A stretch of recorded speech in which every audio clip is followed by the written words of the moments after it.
Hey, what's going on, guys? I'm going to talk today about doing a tribute to Booker T. Washington. Okay, Booker T. Washington was born in Virginia. He was born a slave. His mother was a slave, and his mother, from what I can remember, she went by the name Amanda. That's basically just the name she went by. And he, despite him being born a slave, and his father was a white master. Now, I'm not sure if it was his master, but his father had inappropriate relations with his mother, and the mother really had no say-so in it. But Booker T. Washington said in spite of that, he said he had no bitterness in his heart towards his father. He also had no bitterness in his heart towards white people, and he was glad to be free. I mean, he was glad the Union Army came and freed him.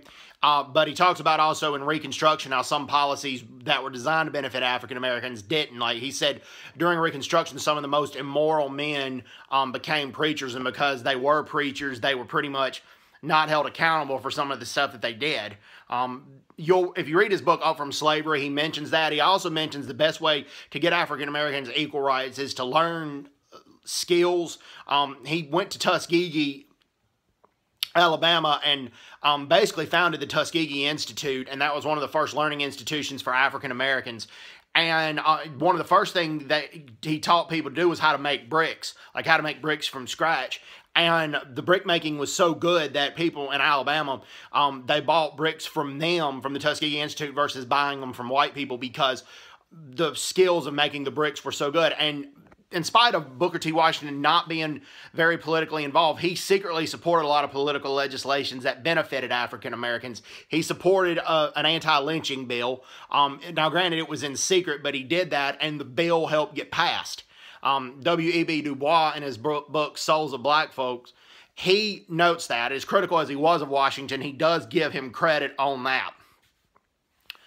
Yes, Booker T. Washington believed in separate but equal. He believed in cooperation with whites, but he believed in interacting with whites on a limited basis. That's not something W.E.B. Du Bois agreed with, and honestly, it's not something I necessarily agreed with, but I do know during the South at that time, that was the best he could do in that situation. And where the Tuskegee Institute would not be burnt down and the Tuskegee Institute be allowed to survive. He actually said one of the best ways he learned to start the Tuskegee Institute and the way he got accepted into college, his first college was Hampton University or Hampton Institute in Virginia, is he cleaned for this, for this white lady. And this white lady was so strict and so particular about how she wanted the house, but because he cleaned it so well and because he was such a good cleaner, she helped him get into college, and she taught him how to be successful. She wasn't strict to be mean to him. She was strict because she wanted him to succeed. And Booker T. Washington did succeed. And actually, when he vacationed in Europe, that was the first time he took a vacation in his life. He felt guilty taking that vacation while everybody else at the Tuskegee Institute was back working. That was actually his thinking.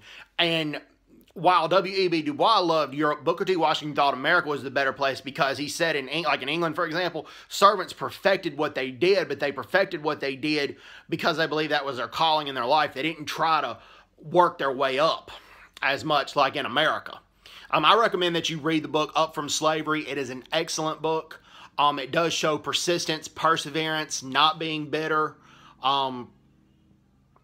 you know, the importance of education, but the importance of book education, but also the importance of engineering and learning skilled education, how to make bricks, how to plant crops, how to, you know, so one day somebody can own their own farm. And the Tuskegee Institute thrived under Booker T. Washington. Anyway, hope everyone's doing well. Take care. God bless them. Bye-bye. Bye-bye.